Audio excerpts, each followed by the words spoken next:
Welcome to RePlay Magazine's podcast, where we'll dive into the legends and interesting stories within the world of what we call coin-op entertainment.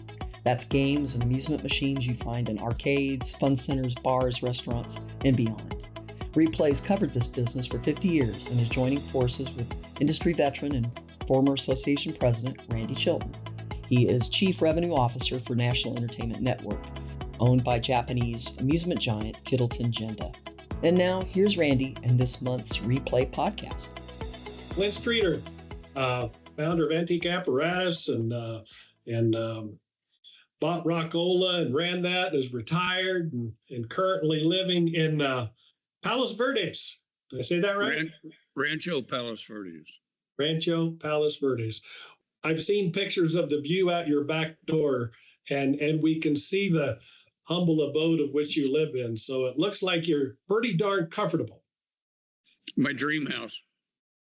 I bought this property in '88. I tore down the original house and built this. It's a version of a Frank Lloyd Wright prairie style, which I modified and added to it. If you can see behind me at all, from the back doors of this dining room I'm sitting in to the front door is 60 feet. And from the library section to my left, all the way to the doors over here is 40 feet. But that includes the kitchen and hallway. And it's gorgeous. And it was my dream. I was able to do this after 20 years of not being able to afford it. It's everything I wanted. I wish I had put it in a basement, but I didn't. But I've got a 7-hole putting green in my backyard, and it's a little over half acre on its own peninsula. The guy that built this whole development kept this property for himself. And I found out a couple years after I was here, because when I moved in '88, there was double phone lines all over the house and outside by the pool and everything. And I couldn't figure that out. And then neighbors told me that Johnson stayed here when he was vice president. And so the Secret Service put in the phone lines, but he came out to inaugurate the new modern restaurant at the airport. Oh, so my goodness. I did verify that, just looking it up. And like I said, I tore it down and built this, and everything's custom made. The floors are quarter sawed oak. All the cabinets are quarter sawed oak. Upstairs on this side, from front to back, is the whole master suite. And across the whatever you call that walkway going across, that's the office over the kitchen. And that's pretty much it. But it's my dream home. Looks like a beautiful home. It's nice that you can do that. Yeah, I left out one thing. ECAST was paid for this because they were subsidizing my sales for 2 years and paying me to give away jukeboxes, which was stupid. And the house is still here and ECAST is not. Kind of ironic. Kind of ironic. I love it when it works out like that. Well, your and I history goes back years. I mean, many years. And I can't exactly remember. Why do I remember that maybe in Kansas we were buying Antique Apparatus jukeboxes? Is that possible? No, I think the first encounter I had with you was probably when we were in Hawaii for the Denny's. Oh, yeah. And we played golf on Lanai on the lower part. Oh, Manele Bay, yes. And okay. Yeah, I think somebody bought the whole island, didn't he? The guy that owns Prime. And Bezos, very possibly. I think so. Well, this is my putter now. That's so your putter. Yeah, I have neuropathy, so I have two walkers and a wheelchair and a motor scooter and this cane, but I can still drive. The cane works out great. You can just turn it upside down and it is your putter. Well, it's a great back scratcher, that's for sure. Yeah, life's good. No complaints. Well, I hear you entertain a bit in that nice house of yours. So before this is over, we can talk about how you get on that invite list. That's pretty spectacular. I hear you throw some big events from your friends. Christmas and Super Bowl parties. There you go. It's about all it takes. It's about all Key it and takes. Jay have been here a couple times. Yeah, we're fortunate. We got good friends. That you started as an antique radio collector back in the day. That was your passion, and Right. it kind of still is your passion. Yeah, I DBA'd the name Antique Apparatus in 1977, and I was selling antique radios. I got one here to show you. No, Holy cow. turn around the other way. Everybody say hi to Key. There's Key. Hey, everybody. We don't have a podcast without Key. This is a Atwater Kent breadboard, and they're the only company made these like this. And there's the wiring on the bottom. This is a factory-made radio, 1923. And this is the cable, because you had to run on batteries, because they didn't have power supplies back those. So that was what I was dealing in. And I got to be the biggest dealer of this antique radios in the world. And I had Marconis, I had DeForest, I had Incredibles. And I had a buddy, his name's Charlie C. of C's Candies. And he was financing me buying collections. And we were just having a ball. It was great.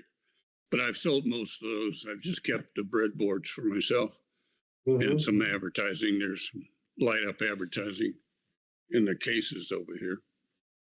But that was 1977. And then a buddy of mine told me about some jukeboxes for sale in Denver.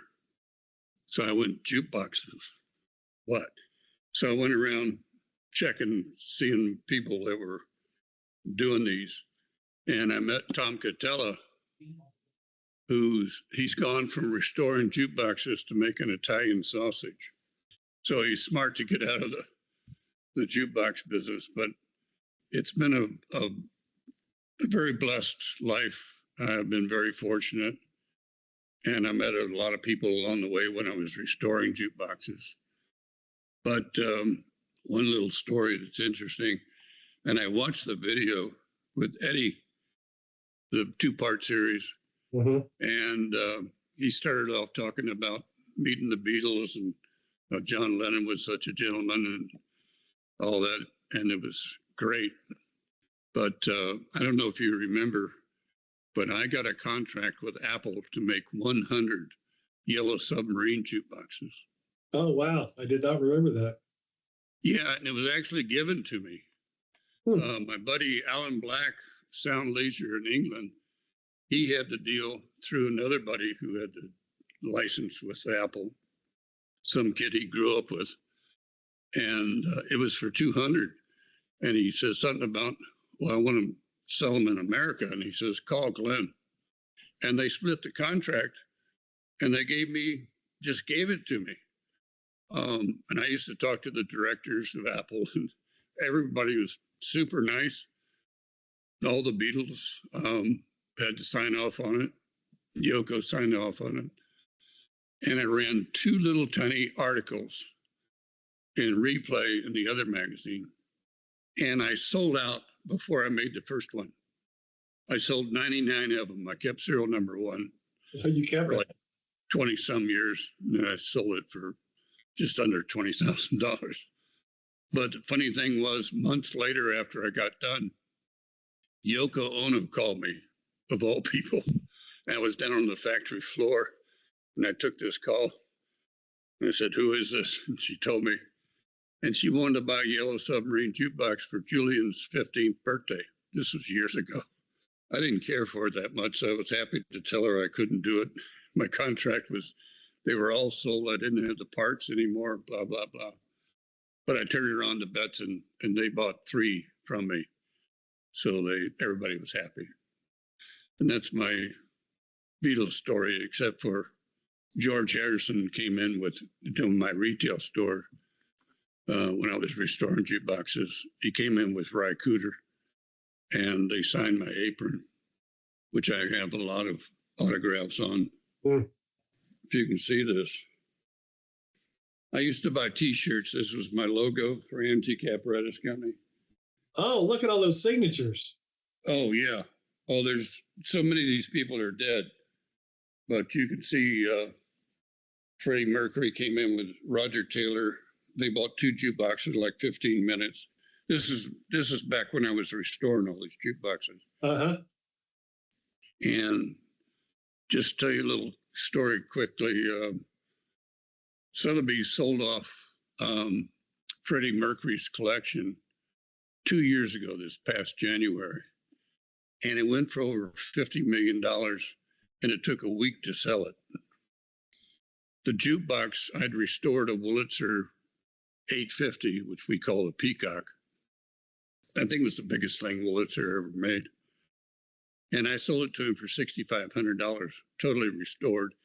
And I'd actually converted it to 45 RPM because I found the gears in a jukebox from the golden age with these gears in it, converted to 45, and I just reproduced them, took them to a machine shop and made them so I was able to convert these to a small turntable, etc.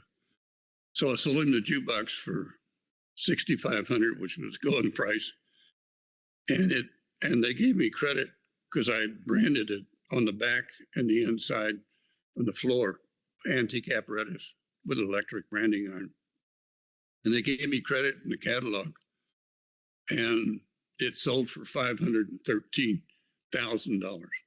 My goodness. Yeah, that was not a record for one of my jukeboxes, but that was right up there. What is the record? I had a Swiss dealer, phenomenal couple.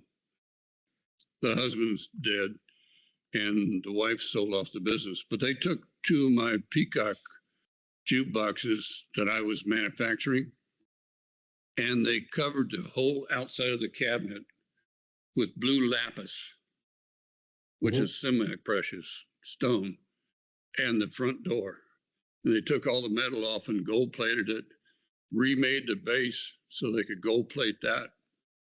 And they sold 2 of them back when the pound was $3 in dollars. And they sold 2 of them to the Far East, to the Mideast, for £250,000 a piece. My goodness. Yeah, that's a lot of money. But those guys, you know, they have our money to burn. So it's a matter of speaking. But when I was restoring jukeboxes, I started making all the parts because the parts were not available, or they were crap.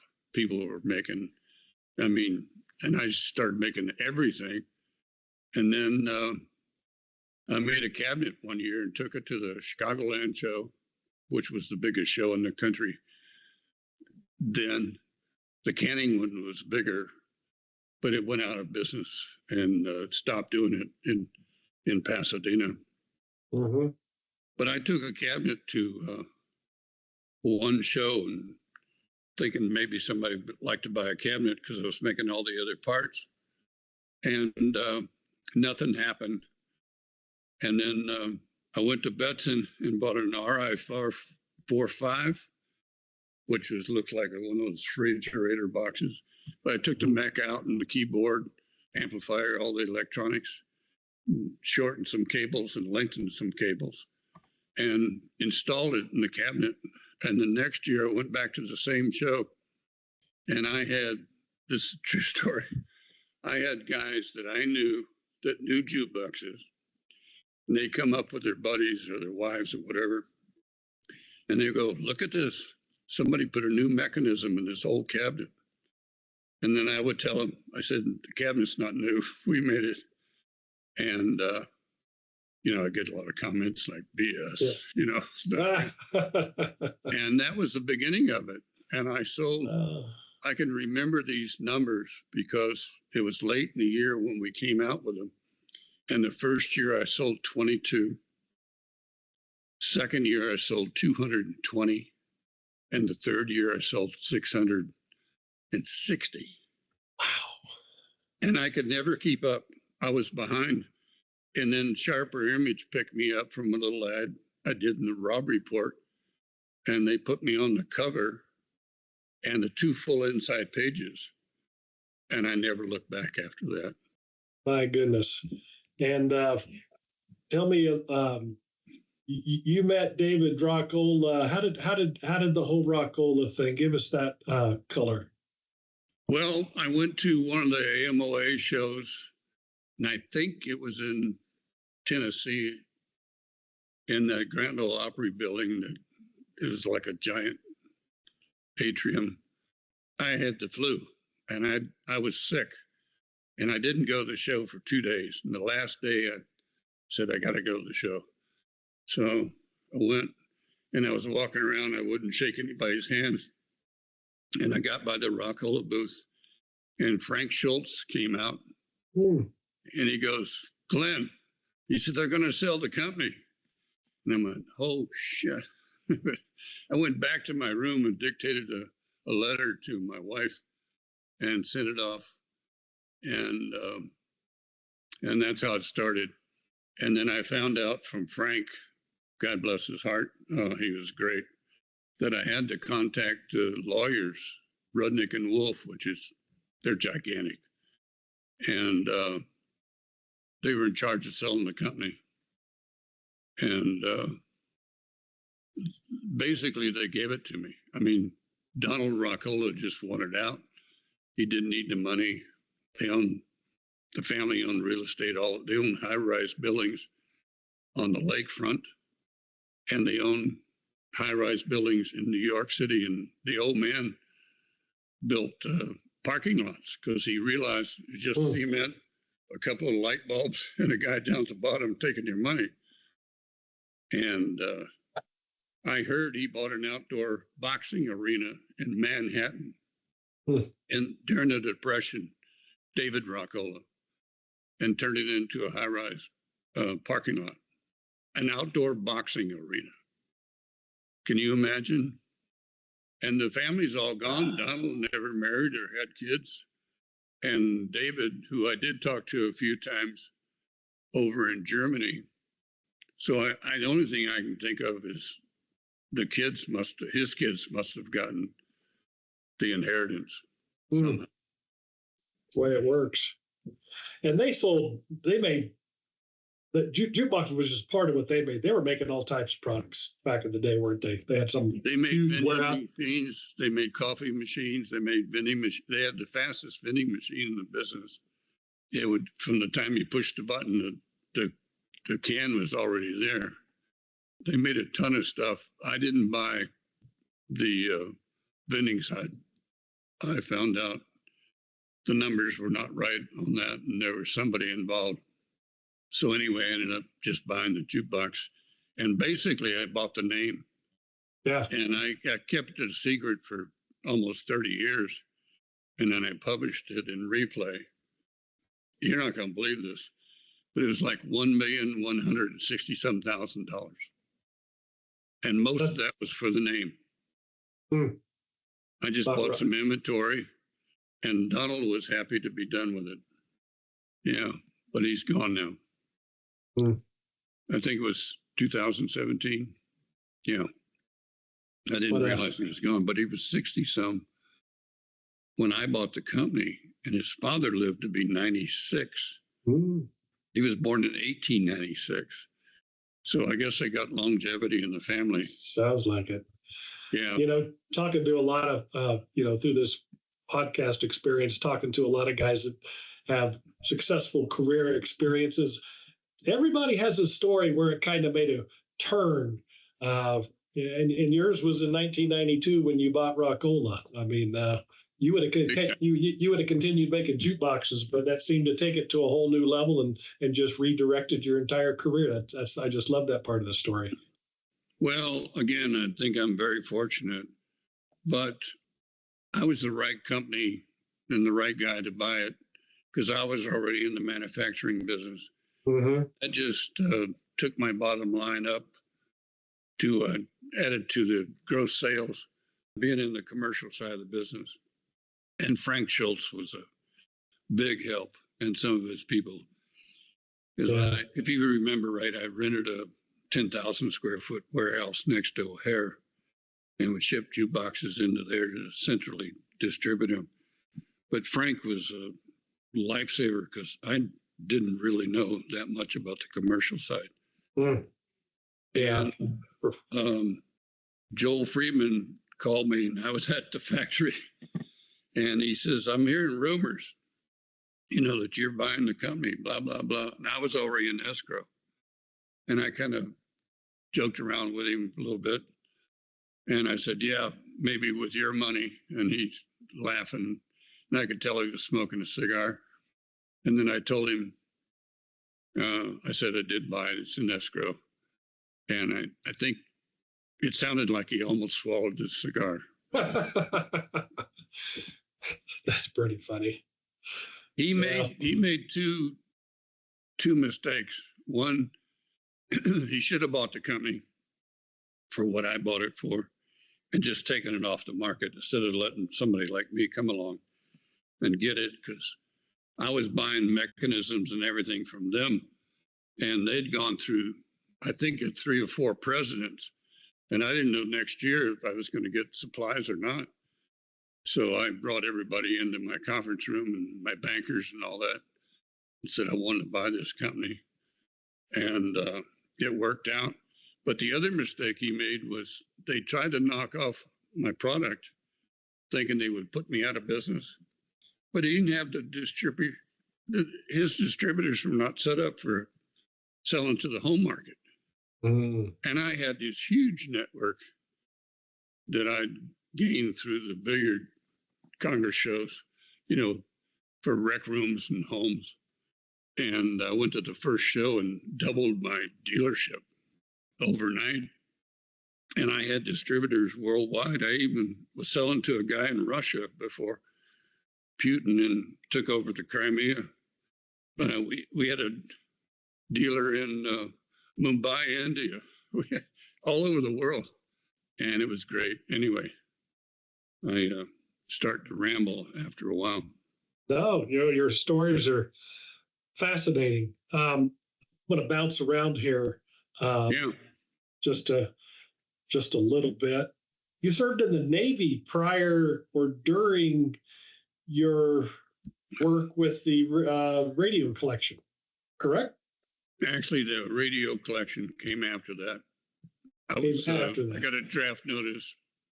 I didn't go back to high school. I never graduated, but I had my own business and hiring the neighbors at St. Augustine Beach, which was a tourist town. Mm-hmm.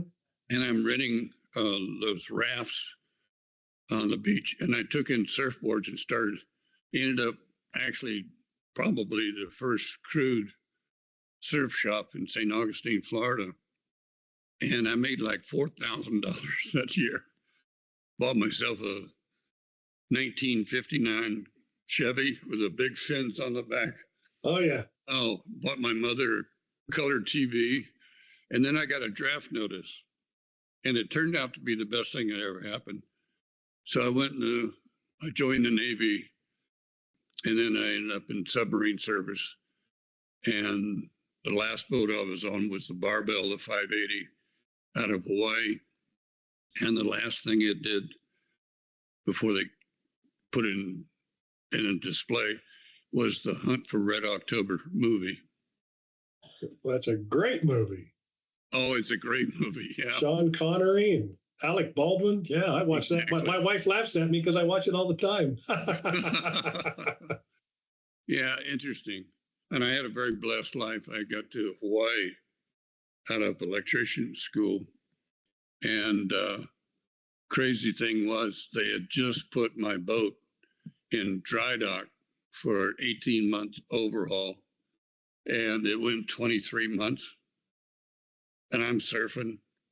I mean, I had to go to work every day and had to stay on board every fortnight. But I ended up I tell you, I'm just the luckiest guy in the world. I ended up with a studio apartment in Waikiki for $90 a month. I'm the only guy on the boat, including officers, that had another place other than the barracks while they were overhauling the boat. And it was incredible. I mean, if you ever been to Waikiki, they had a big A-frame down at the beach. I was 2 blocks from that, right on that street, because there's only 2 blocks to the Ilawai Canal. And yeah, it was unbelievable. Well, regardless of your station on Waikiki Beach, we thank you for your service. Yeah. Yeah, Hey, I was on the sub-pack rifle team and shooting 45 pistols. And my brother and I were expert shooters. We were taught when we were like 10 and ended up teaching marksmanship at Boy Scout camp. And in boot camp, I had sighted in a rifle, and I put all the bullets in a circle like that, and I got shooter of the week. My goodness. And I got out just before 1970, 69, and Woodstock was a week before that. And I was actually hitchhiking in San Francisco, and this couple picked me up in a Volkswagen bus, of course. And all they're talking about is Woodstock. And I'm going, what's Woodstock? It was crazy. And, but I did go to Altamont where the Rolling Stones performed out in the middle of nowhere. Isn't that the one where they had some people die? Yeah, they hired the Hells Angels to be security. And they knifed a guy that tried to get up on the stage. And some people fell in the canal. And that water is just rushing through. And you don't stand a chance. But I think 2 or 3 people actually died. Yeah, my goodness. Well, that's an interesting part of the history. And you were born in Georgia, correct? Brunswick, Georgia, Glenn County. Georgia. Yeah, what did your parents do? What did your dad do? My dad was a lifer in the Navy. That's why I went in the Navy. And he got through the war. He was on escort carriers in the Pacific, shooting down kamikazes. He got through the whole war, and he was stationed here in San Diego at the training base. And they had a small epidemic of polio. And he went to work one day and he told my mom he had a pretty bad headache and he had polio of the brain. They found him slumped over his desk. I was 4 and my younger brother was 1. Oh, no. And we went back to St. Augustine, Florida, because that's where my mom was from. And her father, my grandfather, was a politician. He was a state representative to Tallahassee, and he owned the local St. Augustine Press and did all the printing for Jacksonville for advertising because he had a colored printing press. So that's what happened. Let's give mom and dad a name. What's your mom and dad's name? My dad's name was Milford. Milford. And he said he wouldn't name a dog. It was an old English name. He wouldn't name a dog Milford. So I got the name of the county I was born in, Glenn. And my mother's name was Lorraine. Yeah, Shepherd. Beautiful name. Yeah. They were both beautiful. If you could see my dad, he looked like Tom Selleck when he was young. He had a big cliff in his chin and big dimples. But when he took off his hat, he was bald. He was bald before he was in his late 20s. Well, you're still, I got this from my mother's side. Yeah, there you go. Genes. Yeah, Thank God for our mothers. This is a cure for baldness. It's called hair. It's called hair. Well, thank goodness for our moms. I have the same story. Yeah. But, well, thanks for sharing that story about your mom and your dad. Yeah. That's awesome. Okay, a couple of more questions, and we'll wrap this up. I could talk to you all day. May just call you back on my own dime and continue this. But so we've already established 1992 as a real flashpoint in your career when you bought Rock-Ola for $1.1 million. So as far as mentors and people of influence that really impacted your life in a very big way. What's a name or two that come to mind? Ford. Ford. And I'll just throw in this little tidbit. We actually made a jukebox for Mr. Ford, not the original Christian that goes way back. But his wife bought it for him for her birthday, and they sent me a wheel off the winning car at Le Mans, and they machined it and drilled holes in it. So that was the grill in the jukebox, and we put Kevlar on the front of the cabinet, and they made some other stuff they shipped to me that we lit up with LEDs. It said Ford up on the top. The old man Ford, and what he did with automation, and not automation, what do you call it when assembly line? Yeah. Assembly line. You know, one of the things he did, and I'll lead into something else, he actually designed a box from for the battery company that was making the batteries that he was putting in his cars. He actually designed a crate and made them screw it together instead of putting nails in it. And those were the running boards. They were the exact size, the running boards for his cars that went to frame, right, across the bottom. He was a genius.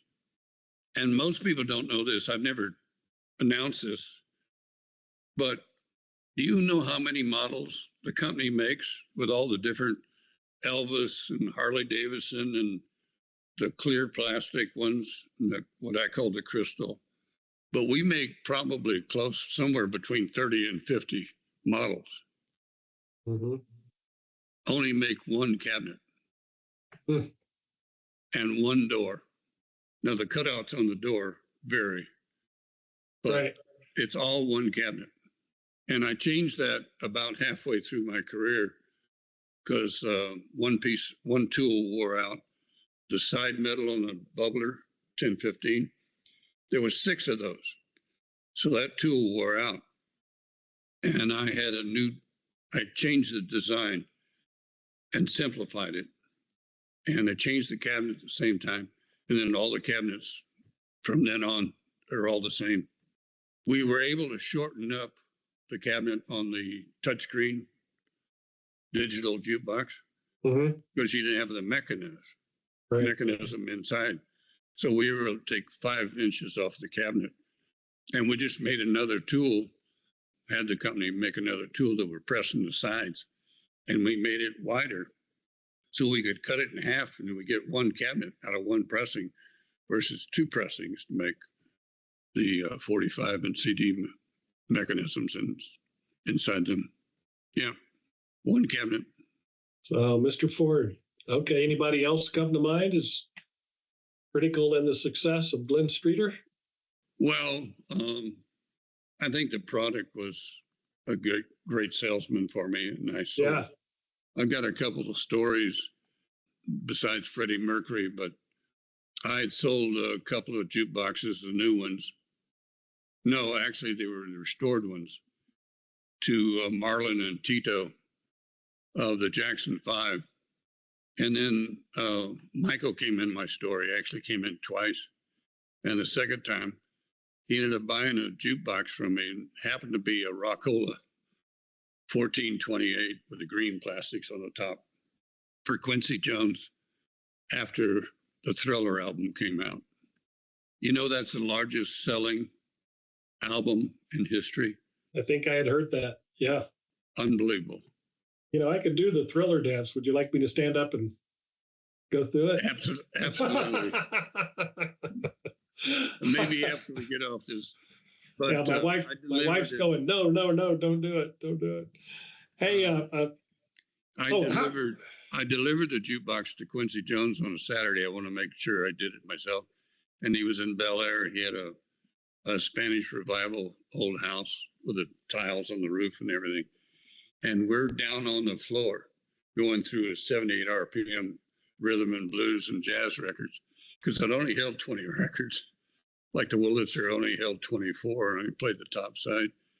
But I was on the floor with him, and he was married to Peggy Lipton. I didn't see her but I did see the kids running around. So that was my story about Quincy, and he was just a total gentleman. My favorite autograph on the apron is Ricky Nelson. Ricky Nelson. Okay. Why is that? He's one of the oldest ones. I mean, I remember New Year's Eve. I was out on a date, and I heard over the radio in the car that Nelson died in an airplane. Mm-hmm. And I thought Willie Nelson had died. And I got home and turned on the radio, and I found out it was Ricky.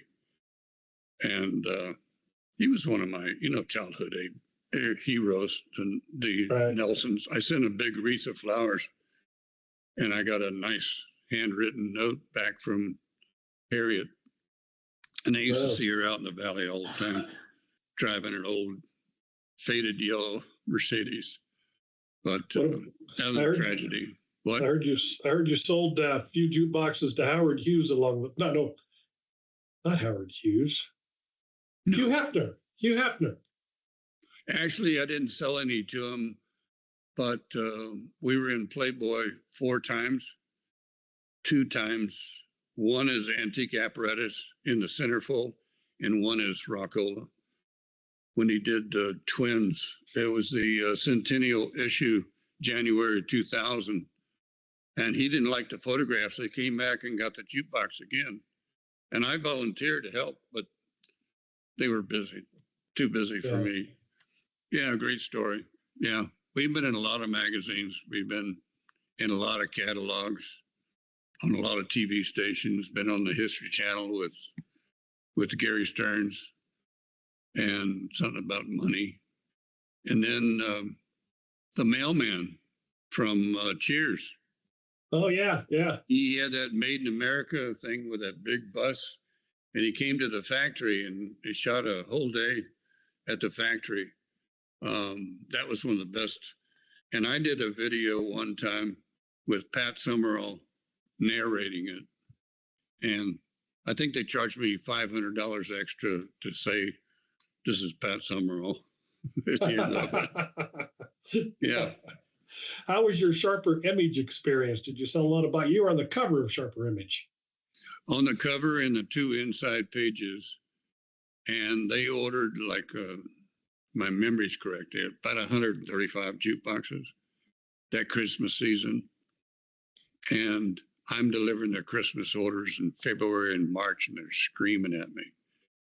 And they were doubling their money with women with headsets and taking credit cards on the phone. And I think I was selling, back in those days, they were $49.95 wholesale, and they were selling them for $9,600 plus shipping. That's good work. In preparation for this, I always talk to a few people. I get to read a lot of stuff. It's one of the most fun things I get to do because, I've known Glenn Streeter and of Glenn Streeter, but really just, and Keith, who's right there beside you, always does a great job of helping me prepare for these things. But, pretty interesting that people talk about you in very different and complementary terms. I hear, he's a man among men. And one of the notes I wrote down, one person described you as the most humble man I've ever known. So you've been able to maintain your humility and sincerity and friendships through it all. Well, I'm sure that I started most of those rumors myself. Well, yeah, a couple of them did come from you. One of my expressions is luck, comes by, and some people jump on the bandwagon, and most of them say, oh, I was going to do that, but they didn't. I can't believe I ended up buying Rock-Ola. I got into this business, from radio collecting, and everybody thinks I'm in the music business. And I make the phonographs. I don't make the music. Very blessed, and very, very appreciative. Yeah. Well, and if you had a little bit worse case of the flu at that AMOA show, you don't come out and Frank doesn't tell you Rock-Ola's for sale. How's that for somebody looking out for you? Yeah. Oh, I just love those stories. Yeah. he was a very kind man. I'm hoping that happens to me someday, Glenn. Oh, I think you're doing okay. I've heard rumors in the other direction also. I get to do things like Good this, ones. so it's so much fun. How I got in the jukebox business is crazy. I mean, this buddy of mine tells me there's 42 jukeboxes for sale in Denver. Uh-huh. And I flew over there, and a guy picked me up, and Mexican fellow with a ponytail down to his waist. And there was 42 jukeboxes in this basement of this building. And I'm literally walking across the top of them because they were just put together like this. Charlie C. and my buddy Peter and Carmel that told me about it, we drove 42, two 20-foot trucks with 42 jukeboxes in them back across the Rocky Mountains. And we didn't have a clue what we were doing. What kind of jukeboxes were they? They were mostly Wurlitzers. There was Rock-Olas. A lot of the early wooden cabinets, but there were several 1015s, the bubbler, what I call the bubbler. I actually named those in my early brochures, the bubbler and the peacock and the gazelle. And now everybody calls them all bubblers. Right.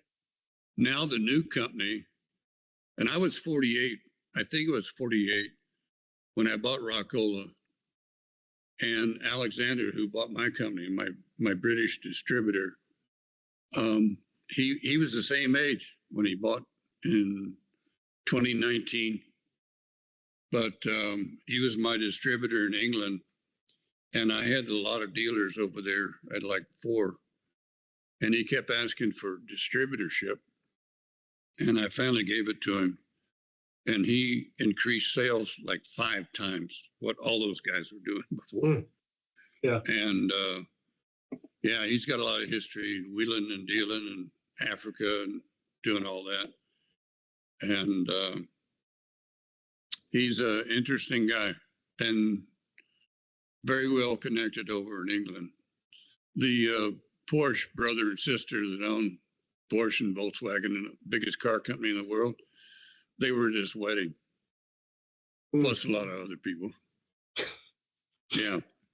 Yeah, that's good connection. Well, sounds like a great guy to be, what do we call that, 3rd generation owner of one of the most famous brands. And Rock-Ola, I learned this in the research. I never realized there's an argument to be made that rock and roll came from the term Rock-Ola. Exactly. It wouldn't come from Wurlitz, or it wouldn't come from Seaberg or AMI. But the old man put the dash in there because his name was not spelled that way. But people would pronounce his name Rock-Ola, and he didn't like that. So he ended up putting the dash in there. So they had to pronounce the O. But if you put another R right after the dash, you got rock and rolla. You got rock and rolla. Of course, that's where it came from. And the other thing nobody knows, but the term jukebox, when I got into the business, they were called coin-operated phonographs. Nobody called them jukeboxes. And then after a while, and that's a black terminology, and we don't know, they had juke joints, but we don't know if it's something from working in the fields, or I don't know if it was a plant. Nobody knows. But they had these juke joints. And no matter how poor, sometimes they were dirt floors, they had a jukebox, and always. The jukebox changed everything. It knocked out entertainment in the bars and restaurants. Couples singing or whatever, the jukebox just kind of took over. I will tell you one story about, who Alan Black is? Sound Leisure in England. I don't know Alan Black. He were on the same track. We started making reproduction jukeboxes about the same time. And we were best friends. And this was a contract.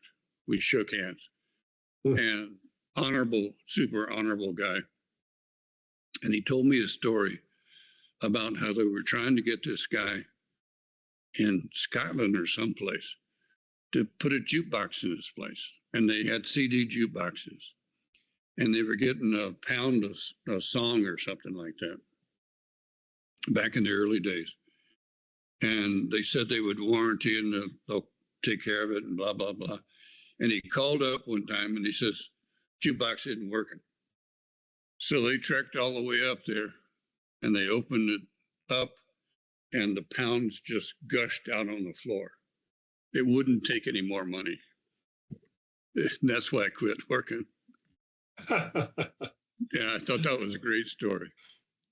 Yeah, that's good stuff.